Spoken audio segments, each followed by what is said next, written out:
जबलपुर में डॉक्टर भीमराव अंबेडकर की 134वीं जयंती पर आज पूरे देश भर में उनका जन्मोत्सव मनाया जा रहा है। जबलपुर के अंबेडकर चौक में सभी जाति और धर्म के लोग यहां विभिन्न रैलियों के रूप में पहुंचकर बाबा साहब डॉक्टर भीमराव अंबेडकर की प्रतिमा पर माल्यार्पण कर रहे हैं। वहीं राज्यसभा सांसद सुमित्रा बाल्मीकि ने कहा कि देश में डॉक्टर भीमराव अंबेडकर ने गरीबों और बेसहारों के लिए काम किया। उन्होंने संविधान को बनाकर सबको समान अधिकार देने का काम किया है। ऐसे डॉक्टर भीमराव अंबेडकर के संविधान की रक्षा के लिए हम सभी तत्पर हैं। डॉक्टर अंबेडकर वंचितों, शोषितों, मजदूर, किसान, पिछड़े समाज और महिलाओं के सशक्तिकरण के लिए संकल्पित थे। उनका ये आग्रह देश के संविधान में भी दिखाई पड़ता है। देश में संविधान निर्माता की जयंती पर सभी धूमधाम से रैली के रूप में पहुंचकर अंबेडकर चौक में उनकी प्रतिमा पर माल्यार्पण कर रहे हैं। आज बाबा साहब अम्बेडकर की जयंती पूरे हर्षोल्लास के साथ हम मना रहे हैं। 134वीं जयंती है बाबा साहब अम्बेडकर की और संविधान को जिन्होंने भारत को संविधान दिया है, आज उस संविधान की यदि रक्षा की है तो हमारे नेतृत्व ने की है।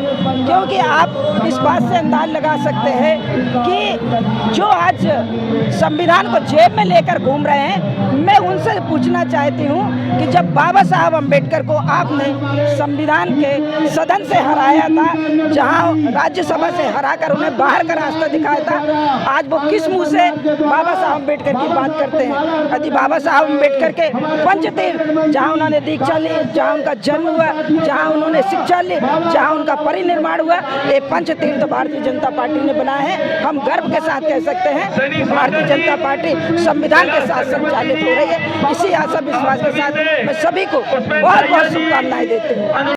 वहीं भाजपा के सांसद आशीष दुबे ने कहा कि डॉक्टर भीमराव अंबेडकर ने संविधान का निर्माण किया है। उन्होंने सभी को बराबर का अधिकार, छुआछूत की भावना से दूर और सभी को सम्मान से अपना अधिकार मिले, इन्हीं सभी विचारों को दृष्टिगत रखते हुए संविधान की रचना की है।